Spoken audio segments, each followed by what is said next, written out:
मी चंद्रशेखर प्रभावती कृष्णराव बावनकुळे ईश्वर साक्ष शपथ घेतो की कायद्याद्वारे स्थापित झाले आहे अशा भारताच्या संविधानाबद्दल मी खरी श्रद्धा व निष्ठा बाळगीन। मी भारताची सार्वभौमता व एकात्मता उन्नत राखीन।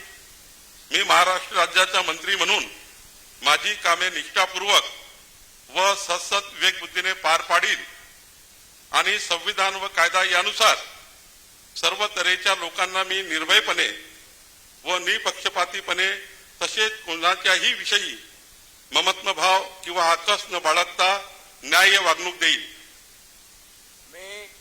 मी चंद्रशेखर प्रभावती कृष्णराव बावनकुळे ईश्वर साक्ष शपथ घेतो की महाराष्ट्र राज्याचा मंत्री म्हणून माझ्या विचारार्थ आणली जाईल किंवा मला ज्ञात होईल अशी कोणतीही बाब असा मंत्री म्हणून माझी कामे यथायोग्य पार पाडण्यासाठी आवश्यक असेल ते खेरीज करून एरवी मी कोणत्याही व्यक्तीला किंवा व्यक्तींना प्रत्यक्षपणे वा अप्रत्यक्षपणे कळवणार नाही किंवा त्यांच्याकडे उघड करणार नाही।